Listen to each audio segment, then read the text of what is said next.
Hello दोस्तों, study with trust में आप सबका एक बार फिर से स्वागत है। एचटेट एग्ज़ाम की इस सीरीज़ में आज का हमारा जो टॉपिक है वो है Kohlberg's theory of moral development, Kohlberg का नैतिक विकास का सिद्धांत। तो अब हम शुरू करते हैं आज का हमारा topic. Kohlberg was an American psychologist who propounded the principles of development of moral values. Kohlberg कौन थे? एक अमेरिकन साइकोलॉजिस्ट थे जिन्होंने अपनी जो मोरल डेवलपमेंट की थ्योरी है वो दी थी।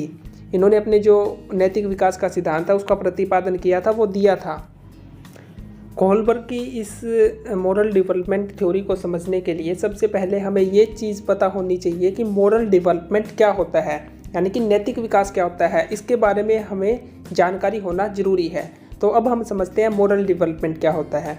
Moral development is the process by which people develop the distinction between right and wrong, that is morality, and engage in reasoning between the two, that is moral reasoning. अब देखो, moral development क्या है? ये एक ऐसा process है जिसके द्वारा लोग क्या है, जो राइट एंड रॉन्ग है ना, उसमें जो फ़र्क होता है, डिस्टिंक्शन होता है, उस चीज़ की जानकारी हासिल करते हैं। यानी कि जब लोग सही और गलत के बीच में पता लगा पाते हैं तो उस चीज़ को हम मोरालिटी बोलते हैं, नैतिकता बोलते हैं, और इसी को हम बोलते हैं मोरल डेवलपमेंट। अब हम देखते हैं थ्योरी ऑफ मोरल डेवलपमेंट। ये जो कोहलबर्ग है, इन्होंने अपनी थ्योरी कैसे डेवलप की थी। Kohlberg's theory of moral development is a theory that focus on how children develop morality and moral reasoning. ये जो थ्योरी है ना, ये किस बात पर फोकस करती है कि जो बच्चे हैं वो मोरालिटी कैसे डेवलप करते हैं, बच्चों में जो मोरल रीजनिंग है वो कैसे डेवलप होती है, यानी कि बच्चों में नैतिकता और नैतिक तर्क कैसे विकसित होते हैं। इस बेसिस पर जो थ्योरी ऑफ मोरल डेवलपमेंट है वो कोहलबर्ग ने दी थी। His work modified and expanded upon Jean Piaget's previous work but was more centered on explaining how children develop moral reasoning। अब जो ये जो कोहलबर्ग का जो वर्क था, उसकी जो थ्योरी थी, वो जो जीन पियाजे की जो थ्योरी थी उसके जो पहले प्रीवियस वर्क्स थे उस पर सेंटर्ड थी। यानी कि जीन पियाजे के जो वर्क्स थे उस पर बेस्ड ये जो थ्योरी ऑफ मोरल डेवलपमेंट है वो कोहलबर्ग ने दी। लेकिन इसमें कोहलबर्ग ने क्या किया, इस चीज़ को एक्सप्लेन किया कि जो बच्चे हैं वो मोरल रीजनिंग उनमें कैसे डेवलप होती है, बच्चों में जो नैतिक तर्क होता है वो कैसे विकसित होता है। Kohlberg propounded his theory of moral development in the year of 1969 and revised his ideas in 1981 and 1984। Kohlberg ने अपनी जो थ्योरी है वो सबसे पहले 1969 में दी। 1969 के बाद फिर इसने क्या किया, 1981 और 1984 में इसको रिवाइज किया। तो इस प्रकार जो कोहलबर्ग की थ्योरी ऑफ मोरल डेवलपमेंट है वो हमारे सामने आई। अब हम ये चीज़ समझेंगे कि जो कोहलबर्ग थे उन्होंने अपनी ये जो मोरल डेवलपमेंट थ्योरी है इसको डेवलप कैसे किया। इसमें कुछ ऐसे इंपॉर्टेंट कॉन्सेप्ट आएंगे जो आपको समझने बहुत ज़रूरी है, तो इसलिए इस चीज़ को ध्यान से सुनिएगा, ध्यान से समझने की कोशिश करना। Kohlberg based his theory on a series of moral dilemmas presented to his study subjects. Kohlberg ने क्या किया, उन्होंने एक सीरीज ऑफ मॉरल डिलेमा को स्टडी किया, जो नैतिक दुविधा है उसकी एक सीरीज को स्टडी किया, और उसके रिजल्ट के बेसिस पर उसने फिर अपनी जो थ्योरी है उसको प्रोपाउंड किया, उस थ्योरी को वो सामने लाए। One example was hinge steels the drug. इसमें हिंज डिलेमा आता है यहाँ पे, ये बहुत इंपॉर्टेंट कंसेप्ट है। जो इस चीज़ को मैं समझाता हूँ कि जो हिंज डिलेमा है वो क्या है। इसके पीछे ना एक मोरल स्टोरी है, एक कहानी है। जो हिंज नाम का एक व्यक्ति होता है, उसकी जो वाइफ है वो बहुत ज़्यादा बीमार होती है, और उसके इलाज के लिए डॉक्टर एक ऐसी कुछ मेडिसिन बताता है जो उस टाइम बहुत ज़्यादा रेयर थी, वो हर किसी के पास नहीं मिलती थी, और जिसके पास मिल रही थी ना वो बहुत ज़्यादा महंगे दाम में उसे बेच रहा था, और हिंज के पास उस टाइम इतना पैसा नहीं था। तो अब जो हिंज है उसके सामने दुविधा ये थी कि अगर वो मेडिसिन नहीं लेकर गया तो उसकी वाइफ की डेथ हो जाएगी, और अगर वो लेगा तो लेगा भी कैसे, क्योंकि उसके पास पैसे नहीं है। तो ऐसे में फिर जो हिंज क्या सोचता है, फिर वो क्या करता है, वो जो जिसके पास जो मेडिसिन होती है वो उसकी शॉप में क्या कर लेता है, चोरी कर लेता है। तो ये यहाँ पर जो हिंज डिलेमा का जो कॉन्सेप्ट है वो आता है। उसके सामने दुविधा ये थी, अगर वो चोरी करेगा तो वो पकड़ा जाएगा, पुलिस उसको पकड़ लेगी, अगर वो चोरी नहीं करेगा तो वो मेडिसिन हासिल नहीं कर पाएगा, उसकी वाइफ की डेथ हो जाएगी। तो वो इस डिलेमा में था, इस दुविधा में था। यहाँ से जो हिंज डिलेमा का कॉन्सेप्ट है वो आता है। तो यहाँ पर एक अपना और कॉन्सेप्ट आता है जिसको हम मोरल डिलेमा या नैतिक दुविधा बोलते हैं। इसको ध्यान से समझिएगा। According to Kohlberg, sometime the dilemma और problems we face in deciding between the right and wrong are called moral dilemma. यानी कि नैतिक दुविधा क्या होती है, मोरल डिलेमा क्या होता है, जब हम सही और गलत के बीच में, जब हम कई बार ऐसा होते हैं कि सही और गलत के बीच में हम डिसाइड नहीं कर पाते, उसके बीच में हम उलझ जाते हैं, दुविधा आती है हमें, तो उसको हम बोलते हैं मोरल डिलेमा। इसका एग्जाम्पल है, जैसे मैंने हिंज वाली जो स्टोरी बताई है, उसमें हिंज के सामने जो डिलेमा है उसको हम मोरल डिलेमा बोलेंगे। क्यों? उसके सामने दुविधा ये है, अगर वो मेडिसिन नहीं लेकर गया तो उसकी वाइफ की डेथ हो जाएगी, मेडिसिन हासिल करेगा तो उसको चोरी करनी पड़ेगी, वो चोरी करेगा तो पुलिस उसको क्या है, पकड़ कर ले जाएगी। तो ये जो कॉन्सेप्ट था, ये मोरल डिलेमा का कॉन्सेप्ट है। जो हिंज की सिचुएशन थी, हम उसको बोल सकते हैं कि वो नैतिक दुविधा में था, मोरल डिलेमा में था। इसके बाद देखो, इसके बाद जो नेक्स्ट जो कॉन्सेप्ट है वो है मोरल रीजनिंग का, नैतिक तर्कना जिसको हम बोलते हैं। Choosing the right and wrong between two ideas, यानी कि जब हमारे सामने दो विचार हो और उसमें से हमें सही और गलत को चूज़ करना पड़े, तो उसको हम बोलते हैं मोरल रीजनिंग। इसका एग्जाम्पल भी है, जैसे हिंज ने अपनी जो पत्नी थी, अपनी वाइफ थी, उसकी जान बचाने के लिए उसने उस मेडिसिन को चोरी करना बेहतर समझा। उसके सामने सही और गलत में उसने एक तरीके से गलत को चुना, क्योंकि चोरी करना गलत था, लेकिन उसने अपनी मोरल रीजनिंग का यूज़ किया और जो राइट एंड रॉन्ग था उसमें से एक को उसने चुना। इसके बाद हम करेंगे स्टेजेस ऑफ मोरल डेवलपमेंट, यानी कि जो कोहलबर्ग ने जो मोरल डेवलपमेंट की स्टेजेस बताई थी, अब हम हर एक स्टेज को क्या है पूरा डिटेल में समझेंगे। Kohlberg's theory is broken down into 3 primary levels. इसके 3 लेवल है, इस चीज़ को ध्यान से समझना। इसके 3 लेवल है, लेकिन इसकी 6 स्टेजेस है।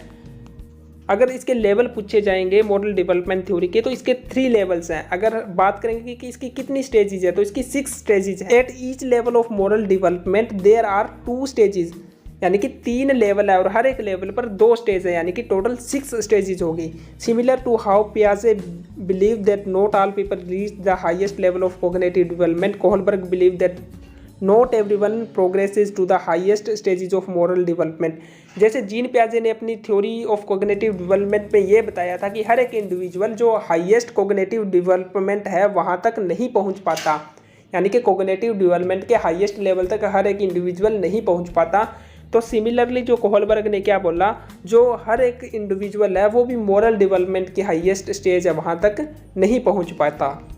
इसके बाद जो फर्स्ट स्टेज आती है मोरल डेवलपमेंट की, जिसका नाम है प्री कन्वेंशनल मोरलिटी या फिर पूर्व रूढ़िगत नैतिक अवस्था, और इसका जो टाइम पीरियड है वो 4 to 10 ईयर्स है। 4 साल से लेकर 10 साल तक का जो टाइम पीरियड है वो माना गया है। Pre conventional morality is the earliest period of moral development, यानी कि जो सबसे पहला जो अर्लीस्ट पीरियड आता है मोरल डेवलपमेंट का, उसको हम प्री कन्वेंशनल मोरलिटी बोलते हैं, पूर्व रूढ़िगत नैतिक अवस्था बोलते हैं। At this stage, children's decisions are primarily shaped by the expectation of the adult and the consequences of breaking the rules. अब इस स्टेज में क्या होता है, जो फर्स्ट स्टेज है प्री कन्वेंशनल, इसमें क्या होता है, जो बच्चों के जो डिसीजंस होते हैं, जो उनके निर्णय होते हैं, वो मेनली जो एल्डर्स होते हैं उनकी एक्सपेक्टेशन पर, उनके जो रूल्स उनके द्वारा सेट किए गए होते हैं उन पर बेस्ड होते हैं। अगर वो उन रूल्स को फॉलो नहीं करेंगे तो उनको क्या है, फिर जो रूल तोड़ने की उनको क्या एक तरीके से सज़ा भी मिलती है। तो इस तरीके से जो फर्स्ट स्टेज है उसमें मोरल डेवलपमेंट है वो होता है। In this stage moral development of the student is negligible. इसमें जो मोरल डेवलपमेंट है एक तरीके से वो नेग्लिजिबल होता है, ना के बराबर होता है। Children are unable to understand the differences between right and wrong. जो फर्स्ट स्टेज है इसमें जो बच्चे हैं सही और गलत के बीच में जो फ़र्क है वो समझ नहीं पाते। और क्या होता है इस स्टेज में हम देखते हैं, इस स्टेज के अब 2 लेवल है। जैसे मैंने बताया था कि 3 स्टेजेस हैं, लेकिन लेवल कितने हैं, 6 लेवल हैं। तो जो फर्स्ट अपनी स्टेज है प्री कन्वेंशनल, इसमें 2 लेवल्स हैं, इसके 2 स्टेजेस है। फर्स्ट स्टेज क्या है, ओबीडियंस एंड पुनिशमेंट, दंड और आज्ञा का पालन। Obedience and punishment, according to Kohlberg people at this stage see rules as fixed and absolute.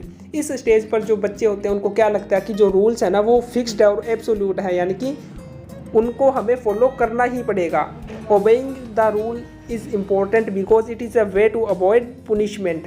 Rules को फॉलो करना ज़रूरी हो जाता है, क्योंकि अगर फॉलो नहीं करेंगे तो उनको क्या है फिर पुनिशमेंट मिलेगी, उनको क्या है सज़ा मिलेगी। Obedience and punishment are especially common in young children, but adults are also capable of expressing this type of reasoning.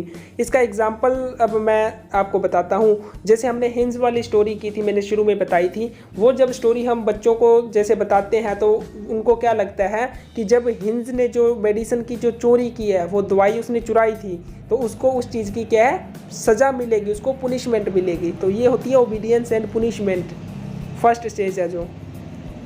इसके बाद जो फर्स्ट लेवल की सेकंड स्टेज है उसको हम बोलते हैं इंडिविजुअलिज्म एंड एक्सचेंज।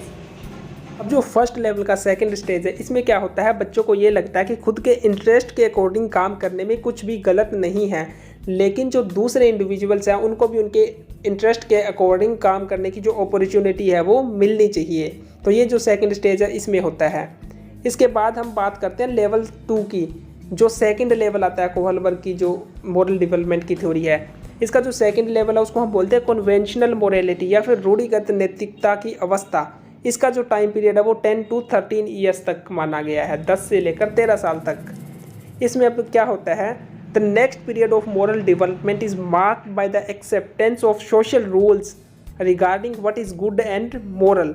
अब इसमें क्या होता है, acceptance of social rules regarding what is good and moral. जो सोशल रूल्स होते हैं, जो सामाजिक जो रूल्स जो बनाए जाते हैं, उनको पहचान करना भी क्या सही है और क्या चीज़ है वो नैतिक है। तो ये होता है जो कन्वेंशनल स्टेज है इसमें। During this time adolescents and adults internalize the moral standards they have learned from the role models and from the society। अब इसमें क्या होता है, जो एडल्ट होते हैं वो क्या करते हैं, वो उन सब मॉरल स्टैंडर्ड को जो उन्होंने अपने रोल मॉडल्स या जो सोसाइटी से सीखा है उसको आत्मसात करते हैं एक तरीके से। तो ये सारी चीज़ें जो सेकंड लेवल होती है उसमें हो रही है। This period also focus on the acceptance of authority and confirming the norms of the group. अब इसमें क्या होता है, एक्सेप्टेंस ऑफ द अथॉरिटी, यानी कि जो अथॉरिटी है उसको उस चीज़ को एक्सेप्ट कर लिया जाता है, जो रूल्स और रेगुलेशन है उसको एक तरीके से जो एडल्ट है वो एक्सेप्ट करता है।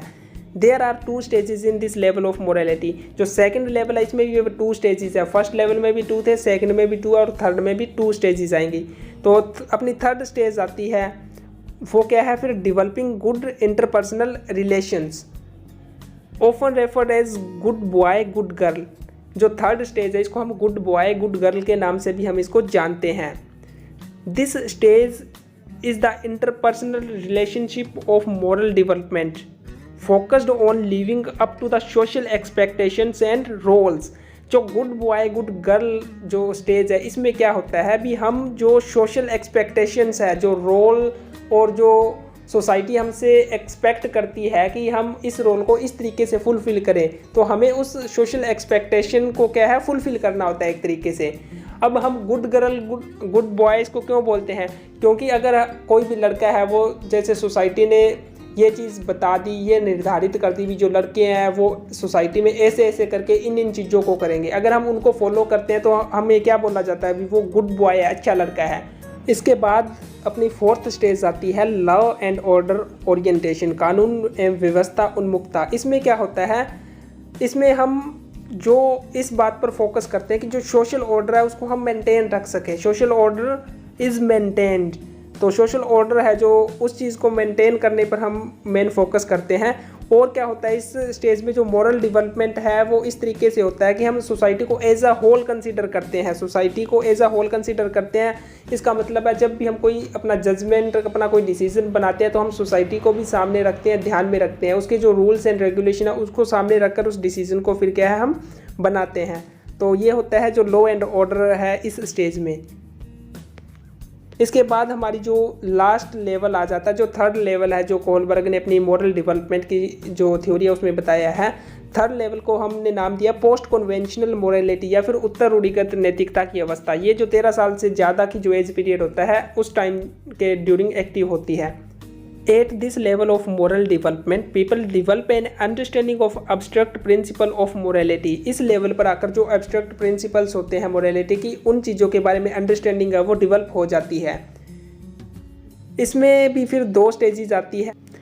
जो थर्ड लेवल है, इसकी फर्स्ट स्टेज ओवरऑल अपनी फिफ्थ स्टेज है, इसको हमने नाम दिया social contract and individual rights, सामाजिक समझौते की अवस्था। इसमें अब क्या होता है, जो रूल्स हमने बनाए हैं वो इम्पोर्टेंट होते हैं किसी भी सोसाइटी के लिए। Rules are important for maintaining a society. एक समाज के लिए रूल्स और रेगुलेशन बहुत ज़रूरी हैं, लेकिन उनकी इंपॉर्टेंस कब है, जब सारे के सारे मेंबर्स उस चीज़ को फॉलो करें, उस चीज़ पर एग्री करें।